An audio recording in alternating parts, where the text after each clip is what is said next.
Madame, Messieurs, bonsoir. Voici les titres du 20h30. Sécurité. Les chefs de terre resserrent la ceinture. Les gouverneurs sont en conclave à Yaoundé depuis ce matin. La sécurisation du scrutin présidentiel du 7 octobre prochain au menu des discussions. Détails avec Sévérin Legambélé en ouverture du 20h30. Littérature politique, la nouvelle signature de Paul Biya. Le livre-programme pour le libéralisme communautaire vient d'être réédité. Le renouveau de la pensée va bien au-delà de la couverture pour resituer le livre dans son temps et son actualité. Découverte dans cette édition. Préparatifs qu'en 2019, la tempête passe et les chantiers continuent à Garoua. Un orage a causé plus de peur que de mal dans la construction d'un hôtel devant accueillir les délégations dans le chef-lieu de la région du Nord. Éclairage en page des sports. Voilà pour les titres. Ils sont tous à Yaoundé, les gouverneurs de région, réunis depuis ce matin dans la salle de délibération de l'hôtel de ville de la capitale. C'est dans le cadre de leur première conférence de l'année 2018. Parmi les sujets à débattre, la situation sécuritaire et surtout les mesures appropriées à prendre pour la sécurisation du processus électoral. Sévérin Legambélé. Les gouverneurs des 10 régions ont un impératif de travail. Avant la date du 7 octobre, il faut créer les conditions nécessaires au bon déroulement de l'élection présidentielle. Il faut mettre en route des stratégies visant à sécuriser les opérations électorales de la sortie des bureaux de vote à la proclamation des résultats. Et pour cette conférence annuelle, la première du genre pour le ministre de l'administration territoriale, Paul Atanganji, les échanges sont enrichis par des communications spéciales, celles du délégué général à la Sûreté nationale et du secrétaire d'État à la défense chargé de la gendarmerie. Dans l'ordre constitutionnel, l'élection du président de la République emporte en son cours les préoccupations d'intérêt national et relaie au second plan les autres consultations populaires. De toute évidence, l'élection à la magistrature suprême est un moment crucial dans la vie de la nation. C'est dire aussi à quel point nous sommes tous concernés et interpellés. 2018 sera une importante année électorale. Toutes les dispositions nécessaires seront prises afin que les opérations électorales se déroulent dans le calme et la sécurité. Dans un contexte de troubles et de violences dans certaines régions du pays, la finesse de l'action des autorités administratives est plus que jamais sollicitée. Nous nous concertons au quotidien pour s'assurer que les choses se passent dans de très bonnes conditions. Et du côté de Fongo-Tongo, c'est là où nous enregistrons quelques incursions, mais il y a une mobilisation de forces qui se trouve de ce côté-là pour empêcher à ce qu'on ne dérange pas. Cette première rencontre annuelle entre les gouverneurs des régions et le ministre de l'administration territoriale est aussi l'occasion d'évaluer les avancées du processus de décentralisation au Cameroun. De la littérature politique dans ce 20h30 avec la nouvelle écriture de la place du Cameroun dans le monde actuel selon Paul Biya. Son maître ouvrage pour le libéralisme communautaire vient d'être réédité et la toute dernière version intègre les préoccupations de l'heure, donnant à l'auteur le regard d'un homme de son temps. Agnès Solange Abessolo. Enthousiasme et fascination pour la première sortie de l'ouvrage en 1987. Un événement éditorial qui a fini de convaincre les raisonneurs les plus incrédules à travers la cohérence des thèses et des arguments de l'illustre auteur. C'est le seul livre qu'il faut lire, à vrai dire, pour bien gérer ce pays. Libéralisme. L'individu qui veut que l'individu prenne ses responsabilités dans le développement économique. Le libéralisme communautaire a été le livre qui apporte cette nouvelle vision et qui met au rebut les pratiques, les textes et les approches de l'ancien régime. Un renouvellement de la réflexion politique sur les voies et moyens de prévenir les effets néfastes des tragédies provoquées par les grandes théories venues d'ailleurs qui ont montré leurs limites en Afrique. Paul Biya propose alors non pas un système de plus, mais une philosophie spécifiquement africaine du développement basée aussi bien sur le souci d'efficacité que sur le devoir de solidarité et de respect de la personne humaine. C'était il y a 30 ans, ce qu'il appelle le libéralisme communautaire. Une philosophie toujours d'actualité brûlante et contextualisée à travers cette nouvelle édition. Au regard de la situation politique, économique, sociale et culturelle du Cameroun, en adéquation avec les interpellations majeures de l'heure, une réédition était nécessaire. L'homme d'action et éminent sage qui préside aux destinées du pays admiré pour sa solidarité lance un appel à ses compatriotes dans cette tribune éditoriale. La sortie officielle de ce livre de 164 pages est prévue mercredi prochain. Tournons-nous maintenant du côté des candidats à l'élection présidentielle du 7 octobre prochain. Par ces temps de rentrée des classes, il est opportun de savoir ce que proposent les uns et les autres en matière d'éducation. Voyons cela dans ce recueil de propositions rassemblé par Rodrigue Bertrand-Toueno. Plusieurs candidats à un bail au palais d'Etoudi nourrissent de grandes ambitions pour le secteur de l'éducation. Joshua Ossi envisage entre autres actions l'introduction d'une bourse scolaire pour les enfants issus des ménages défavorisés, l'école gratuite et obligatoire jusqu'à la fin du premier cycle et la suppression de la scolarité dans les universités et grandes écoles d'État. La fermeture de l'ENAM. Quant à Maurice Kamto, il préconise une réforme du système éducatif articulée autour de l'exposition des jeunes élèves au raisonnement scientifique assermenté, la création des universités qui répondent à l'impérieux besoin d'élever le niveau d'éducation et de formation dans l'ensemble du pays, la scolarisation des jeunes Camerounais de toutes les régions du pays. Serge Espoir Matomba propose la refondation du système éducatif et la construction d'un nouveau profil de Camerounais, la suppression des frais d'APE, l'école gratuite et surtout obligatoire. Paul Biya maintient le cap d'un investissement massif pour l'enseignement. 15% de la dépense publique en 2018, une carte scolaire et universitaire qui s'étoffe progressivement avec comme exemple les plus récents l'ouverture d'une faculté de médecine à Garoua et d'une école normale supérieure à Bertois.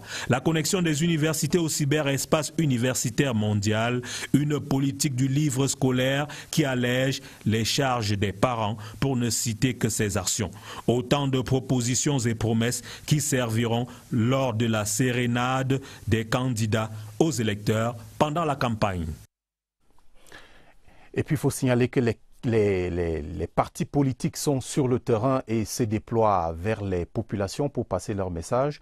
Le Front national pour le salut au Cameroun était sur le terrain à Garoua. Et nous voyons tout cela avec nos correspondants de CRTV, Garoua. Au-delà de la forte mobilisation des militants, militantes et sympathisants du Front pour le salut national du Cameroun, dans une chaleureuse communion populaire, le méga-meeting de Garoua était l'occasion pour le FSNC d'ajuster les stratégies de la campagne électorale pour un plébiscite du président Paul Biya le 7 octobre prochain. Nous voulons donc rassurer le président Biya. Ici, c'est plié. Ici, la messe est dite.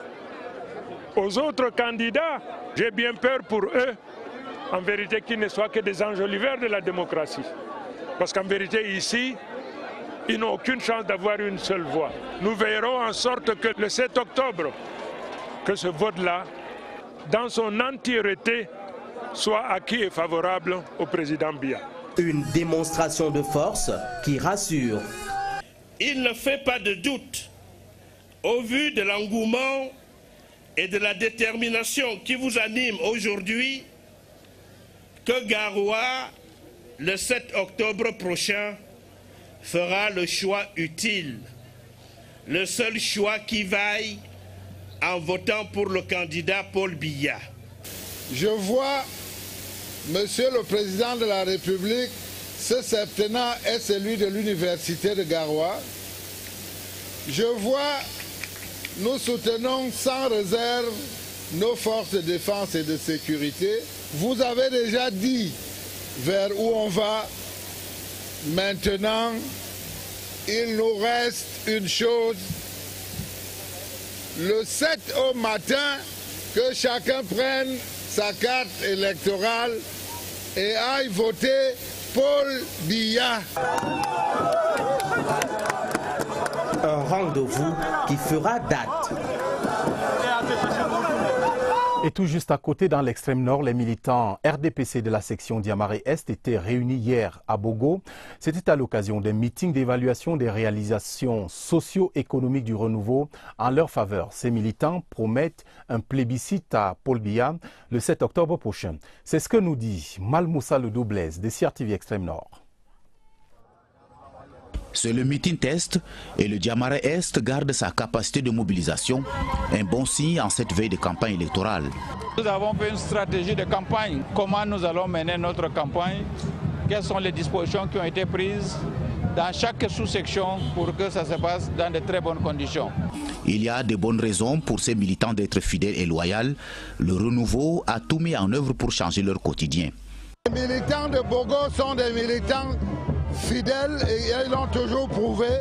Nous avons voulu venir les appuyer pour qu'ils fassent le maximum pour l'élection de notre candidat Paul Biya. Qu'ils s'ouvrent à nos alliés aussi et à ceux qui nous ont ralliés pour qu'ils les entraînent pour que le vote de Bogo soit toujours parmi les meilleurs. Les militants et les alliés VIP qui ont bravé de longues distances pour être à Bogo ont joint leur voix à celle de Sa Majesté El Hadj Amadou Ousmanou, l'amido maire de Bogo, pour appeler à la mobilisation dans les urnes le 7 octobre prochain. Le socle qui nous unit davantage, c'est bien sûr notre parti, le RDPC. Il va falloir travailler de telle sorte que le processus soit bien conduit jusqu'au bout et que la victoire de notre candidat soit tout simplement éclatante. Bogo est donc prêt et la campagne électorale s'annonce sous de meilleurs auspices dans ces circonscriptions politiques de l'extrême nord. Dans le centre, le département de la Léquié réitère son engagement à soutenir le candidat Paul Biya à l'élection présidentielle du 7 octobre prochain. L'élite politique de cette partie du pays a tenu hier à Monatélé des assises dites républicaines au cours desquelles une somme de 42 millions de francs CFA a été mobilisée en faveur des populations du nord-ouest et du sud-ouest. Des précisions avec Séverin Legambélé. À quelques jours du lancement de la campagne électorale en vue de l'élection du président de la République, l'élite politique du département de la Léquié s'est une fois de plus se retrouvée pour affiner sa stratégie d'accompagnement et de soutien au candidat Paul Biya. Par le passé, cela avait déjà été dit, mais cette fois, dans le cadre de ce qu'on a qualifié d'assises républicaines, on a renouvelé les engagements. Le poids de la Léquié dans le bassin des voix que devra récolter le président Paul Biya, président candidat, sera à la hauteur de ce potentiel et de l'engagement politique qui est celui de toute la Léquié derrière ce président, y compris d'ailleurs, je dirais, du statut privilégié d'amis fidèles et loyaux du président Paul Biya, dont nous avons été gratifiés par lui-même ici à Monatélé. Les membres du gouvernement y assimilés, les parlementaires, militants et partis alliés au RDPC dans la Léquié ont apporté une contribution financière pour la réussite de l'opération de solidarité nationale au profit des populations du nord-ouest et du sud-ouest. Nous avons encore une fois honoré le rendez-vous de la mobilisation des fonds, 42 millions de francs de solidarité de la Léquié, toutes catégories sociales confondues jusqu'à la base. Près de 42 millions de francs CFA en faveur des victimes des actes de violence dans ces deux régions. Actes de violence, du reste, fermement condamnés. Présidentielle 2018, les militants de la section RDPC Vallée d'une Thème à Ambam viennent de tenir les travaux conjoints de leur conférence de section. Au cours de ces assises, les militants de cette section ont promis un soutien massif au candidat Paul Biya. Nous en parlons avec Cyril Nkemenye de CRTV Boulevard. Ambam et l'ensemble de la vallée d'une Thème ont déjà fait leur choix. Le 7 octobre prochain, le président Paul Biya, candidat à sa propre succession à la tête du Cameroun, sera plébiscité par les populations de la vallée d'une Thème. C'est la principale leçon à retenir de la conférence de section RDPC de la vallée d'une Thème 1. Nous avons toutes les raisons de voter pour notre champion, le président national du parti, son excellence Paul Biya, parce que c'est lui qui a créé la vallée d'une Thème. Il contribue à la promotion des fils et filles du département de la vallée d'une Thème. Toute la ville d'Ambam est goudronnée, comme vous le voyez. Le barrage hydroélectrique de Mbele est basé dans le département de la vallée d'une Thème.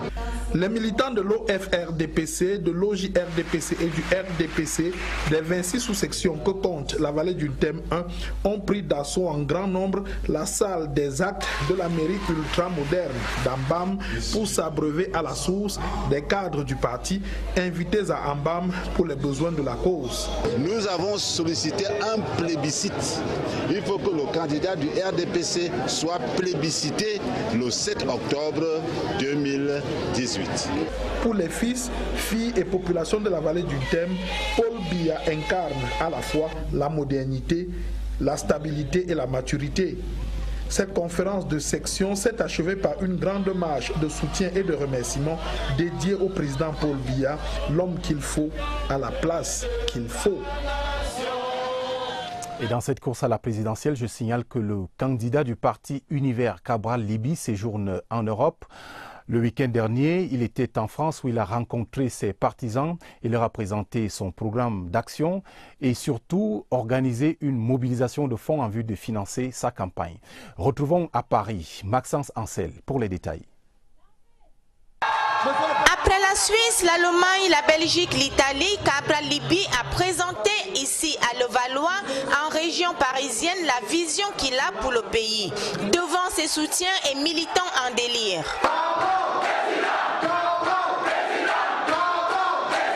Une tournée européenne marquée par une phase importante à chaque étape, la levée de fonds. Des contributions en argent liquide, par chèque, par carte bancaire qui satisfont le candidat. Nous l'avons annoncé, nous voulons lever 200 millions de francs CFA pour notre campagne et je suis heureux qu'ici, au sortir de cette réunion, nous ayons pu lever ici à Paris, je crois environ 16 000 ou 17 000 euros par là. Réunion interactive avec beaucoup de questions dans la salle et de nombreuses promesses du candidat à la diaspora et aux Camerounais du pays qui laissent entrevoir un coût financier considérable. Et revoici le feuilleton de la semaine, deuxième saison. Son intrigue est inspirée par l'actualité politique dominée, comme vous le savez, par les préparatifs de l'élection présidentielle. Comment les candidats communiquent-ils sur Internet? Nous le verrons toute la semaine. Mais ce soir déjà, intéressons-nous aux outils mobilisés pour la campagne sur le web. Nous voyons cela avec Oswald Medoun, premier épisode du feuilleton de la semaine. La campagne pour l'élection présidentielle de 2018 a trouvé en la toile son premier champ d'expression. Facebook, Twitter, YouTube, WhatsApp, site web et autres Instagram offrent désormais une autre visibilité aux candidats. Et les 9 en lice pour la présidentielle du 7 octobre ne se sont pas fait prier pour prendre d'assaut le cyberespace. On ne peut plus pratiquer la démocratie en 2018 sans intégrer le cyberespace. C'est une composante de la vie, c'est un outil de proximité qui démontre clairement que le candidat est également proche de son peuple parce qu'à tout moment, vous avez la possibilité de l'avoir, vous avez la possibilité d'échanger avec lui sur son programme de société sur Internet sans toutefois qu'il y ait des passerelles à gauche et à droite. 2 candidats sont, pour ainsi dire, sur tous les fronts. À lui seul, Paul Biya du RDPC compte 3 sites web. Il est également présent sur Facebook, Twitter, Instagram et YouTube via plusieurs comptes avec des centaines de milliers de followers. Maurice Kamto du MRC lui aussi ratisse large en affichant sa présence sur les mêmes plateformes. Afin d'assurer la visibilité de leur candidat sur la toile, de petites mains s'activent dans les QG au quotidien et souvent en continu. Ce sont des jeunes mais également des personnes âgées disposant de compétences en matière informatique surtout, et beaucoup plus dans des domaines assez pointus tels que le web marketing, tels que la communication digitale et autres. À en croire leur vitalité, Facebook, Instagram, Twitter et les sites web semblent avoir de la cote. La génération Android, véritable niche des lecteurs, peut justifier cet engouement nouveau. Et les candidats jeunes l'ont bien compris. Cabral Libby via ses lives ou encore Serge Espoir Matomba avec son application SEM 2018. La campagne 2.0 est devenue incontournable. Sortons de la politique et jetons ce soir un regard sur le développement local. L'État dispose d'un instrument pour accompagner son action au niveau des collectivités territoriales décentralisées.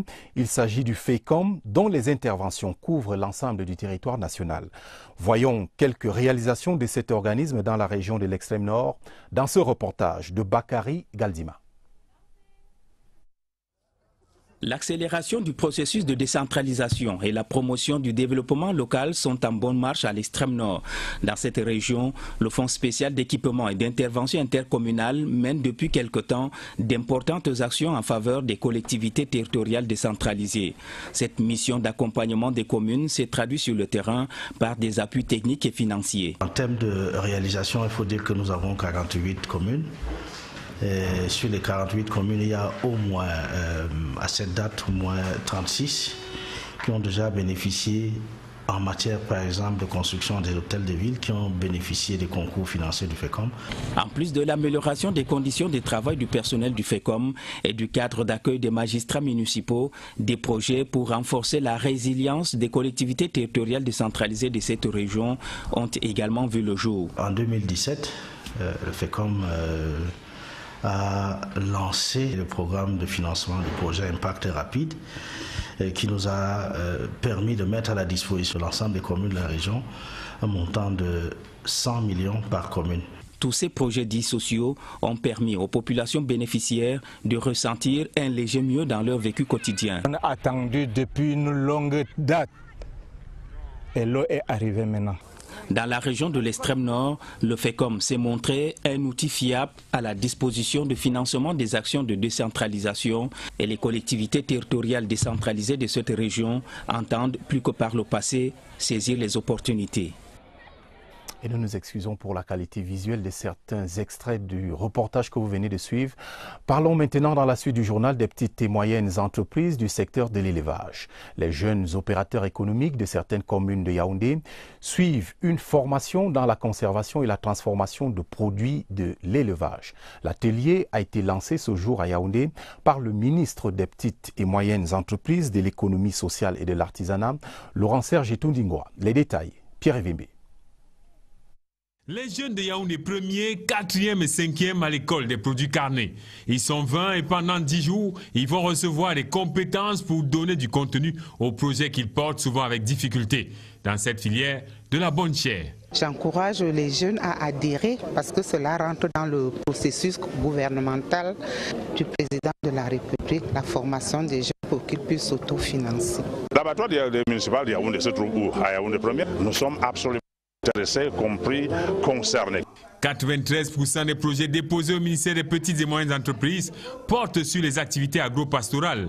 Si passer à l'étape de l'industrialisation coûte assez cher, il est possible d'acquérir des savoir-faire qui permettent de contourner ce préalable majeur. Il s'agit ici de permettre à la jeunesse de pouvoir bénéficier de la technologie et des moyens techniques pour produire des animaux et de pouvoir savoir les conserver. Voici, selon les autorités, une fois de plus la preuve que les jeunes peuvent compter sur le gouvernement et ceux qui l'incarnent pour se prendre en main sans trop lorgner du côté de la fonction publique. Nous parlons toujours des jeunes. Le Cameroun veut adapter la formation des élèves, des élèves du secondaire, autant pour moi, aux besoins des entreprises locales. La ministre des enseignements secondaires, Nalova Lyonga, a reçu à cet effet une délégation de la Banque mondiale ce jour à Yaoundé. Je vous propose d'écouter à ce sujet un des émissaires de la Banque mondiale, interrogé par Catherine Toulouelanga. Nous avons discuté le projet pour le développement des compétences pour la croissance et l'emploi au Cameroun. C'est le projet multisectoriel. Le MINIFOP est chargé dans la préparation de ce projet, mais tous les ministères, MINISEC, MINISOUP et autres ministères sectoriels avec le secteur privé participent dans la préparation du projet. Et l'objectif du projet est augmenter l'offre de compétences qui sont importantes pertinentes pour les marchés du travail. Parlons à présent de notre environnement. Le gouvernement prépare donc un document permettant de mieux comprendre notre espace de vie. C'est le but d'un atelier ouvert ce lundi à Yaoundé par le ministre de l'Environnement, de la Protection de la Nature et du Développement durable, Pierre Elie. Les détails dans ce reportage de Florence Ngwangeli.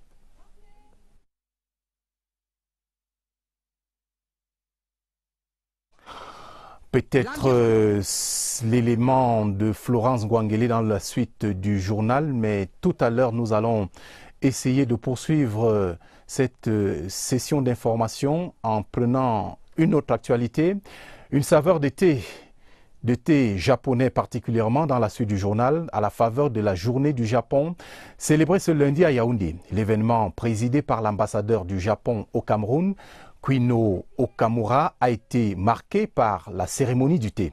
Voyons de quoi il s'agit exactement avec William Badier.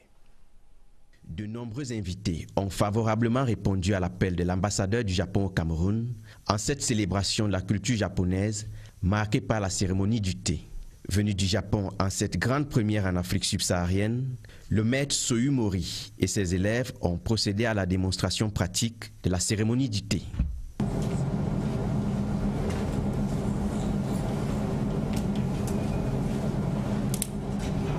C'est vraiment spirituel, donc ce n'est pas simple de prendre du thé. Et en faisant la cérémonie du thé, on va passer la communication, pas orale mais mentale, entre hôtes et les invités. La démonstration du thé, un rituel tiré des profondeurs de la culture japonaise, apprécié par la communauté camerounaise des anciens du Nippon. Le Japon est un pays très développé, mais au même moment, le Japon est un pays qui respecte sa culture et ses traditions. Nous devrons aussi respecter nos traditions et nos cultures, et au même moment, nous devons chercher moyen à nous développer. Connu au Cameroun pour ses prouesses technologiques de pointe et la fabrication de véhicules de haute qualité, le Japon espère aujourd'hui, par cette célébration du thé, partager à sa juste valeur la haute dimension spirituelle de sa culture. Bonne nouvelle, la lutte contre le paludisme vient de bénéficier d'un appui de 12,5 milliards de francs CFA. Le don du gouvernement américain a été fait au cours d'une audience ce jour à Yaoundé au ministère de la Santé publique. Écoutons le chef de la délégation américaine, Felicia Price, dans cet extrait sélectionné par Lucie Colette Avoulou. Nous nous réjouissons du fait que l'Amérique est à nos côtés d'une manière très visible depuis l'année dernière. Nous avons eu 20 millions de dollars dans la lutte contre le paludisme. Et la rencontre d'aujourd'hui, c'était pour nous dire que, vu les bons résultats que le Cameroun a eu au cours de l'année, il a été voté plus 10% à l'enveloppe de l'année dernière, dont nous aurons 22 millions de dollars pour continuer à soutenir la lutte contre le paludisme. Je crois que c'est une très bonne nouvelle et nous nous réjouissons de cette confiance du gouvernement américain.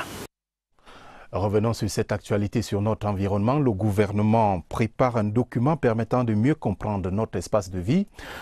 C'est le but d'un atelier, en tout cas ouvert ce lundi à Yaoundé par le ministre de l'Environnement, de la Protection de la Nature et du Développement durable, Pierre Elie.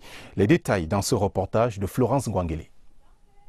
L'environnement se dégrade de façon de plus en plus croissante. Cette dégradation s'observe à travers des phénomènes tels que la perte de la biodiversité, les catastrophes naturelles, le réchauffement climatique, la sécheresse, entre autres. Au cours de ce séminaire organisé par le ministère de l'Environnement, de la Protection de la Nature et du Développement durable, il est question de mettre à la disposition du gouvernement un document qui dresse un état fiable de l'environnement au Cameroun. Il s'agit là d'un document très important. Il est considéré comme un instrument de pilotage de la politique du gouvernement en matière environnementale. C'est présent également comme un outil opérationnel pour le suivi de la mise en place de notre politique environnementale. Un outil opérationnel pour le suivi de la mise en place de notre politique environnementale. Mais surtout aussi, il s'avère être, disons, un instrument très important qui aide notre pays dans le cadre de négociations avec les pays partenaires. Les experts en environnement qui doivent produire ce document de référence qui présente et analyse l'état actuel de l'environnement au Cameroun ont jusqu'à la fin de l'année 2018 pour mettre à la disposition du public le dit document. Une nouvelle en éducation, l'Institut universitaire du Golfe de Guinée a tenu à Douala des sessions du Conseil scientifique et d'université. L'objectif est d'évaluer l'état d'avancement des travaux de la dernière session du Conseil scientifique et d'envisager des perspectives pour la nouvelle année académique. Plus de précisions avec Laure Mbalatangana de CRTV Littoral. 2 jours de travaux pour passer au scanner, une offre de formation sans cesse améliorée. L'Institut universitaire du Golfe de Guinée, IUG, à travers son conseil d'université, s'arrime au canon de l'ordre académique, permettant ainsi de faire une évaluation des activités de son établissement.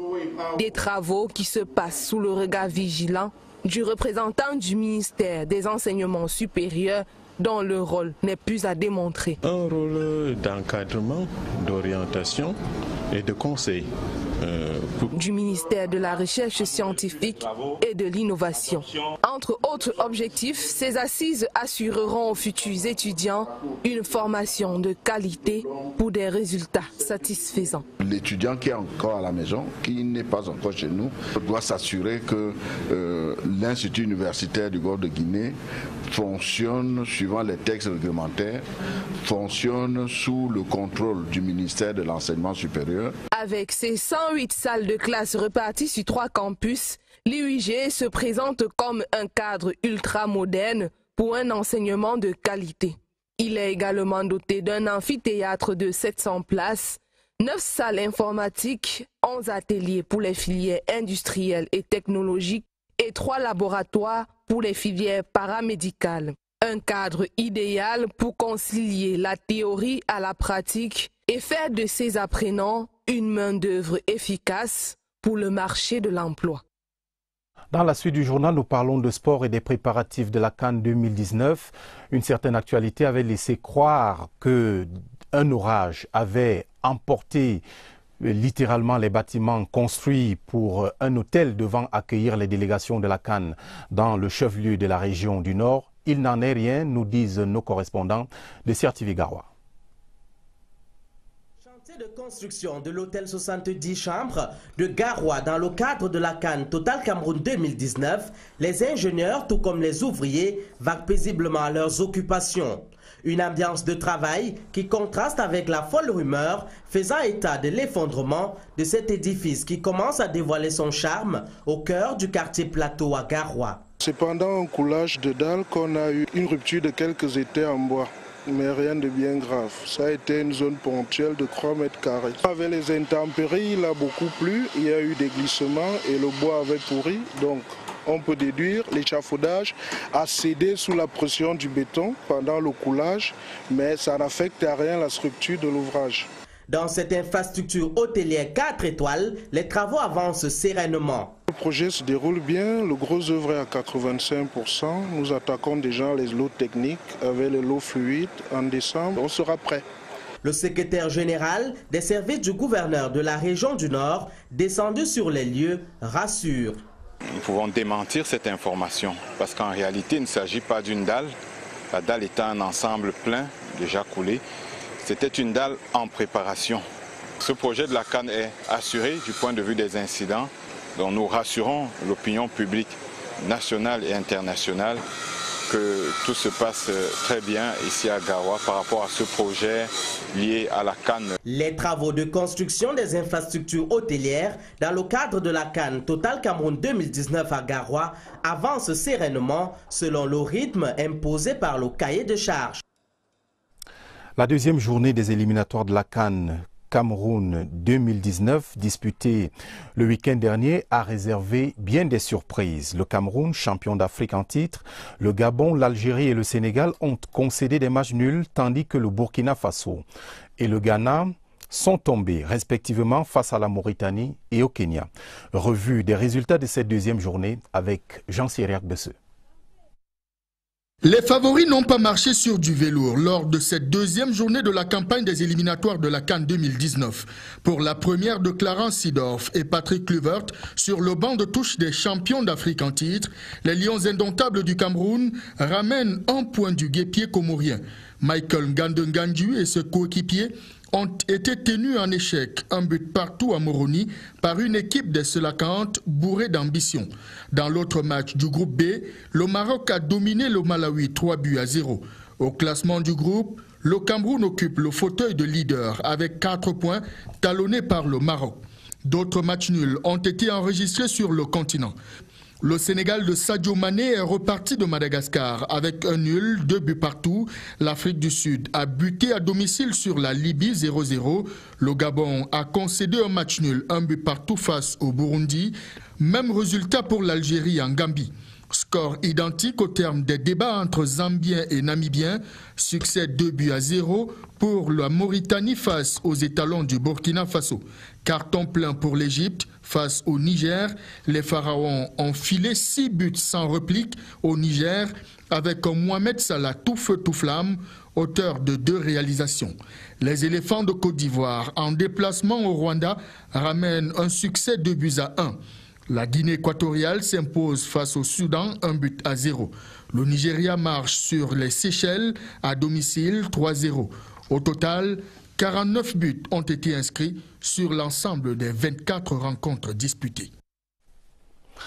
Je vous rappelle à présent les principales informations de ce journal qui s'achève. Sécurité, les chefs de terre resserrent la ceinture. Les gouverneurs des régions sont en conclave à Yaoundé depuis ce matin.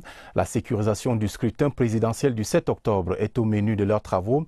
Et vous avez suivi les assurances données par les participants et le ministre de l'administration territoriale dans ce 20h30. Littérature politique, la nouvelle signature de Paul Biya, le livre-programme pour le libéralisme communautaire vient d'être réédité. Le renouveau de la pensée va bien au-delà de la couverture pour restituer le livre dans son actualité et son temps. Et vous avez suivi quelques témoignages dans le 20h30. Et puis, préparatif de la CAN 2019, la tempête passe et les chantiers continuent à Garoua. Un orage a causé plus de peur que de mal dans la construction d'un hôtel devant accueillir les délégations dans le chef-lieu de la région du Nord. Le secrétaire général de la région nous a dit qu'il n'en était rien. Merci d'avoir regardé ce journal. Juste après, vous allez suivre Achou Nienti dans le cadre de son magazine Inside the Presidency. Il reçoit le ministre des Mines, de l'Industrie et du Développement technologique Ernest Ngouaboubou, les retombées du voyage du président de la République pour le sommet de la coopération Chine-Afrique au menu de l'entretien. Prochaine édition de l'information, c'est à minuit avec Jean-Cyriac Besseux et Patricia Leba-Metokson. Bonne suite des programmes sur la CRTV.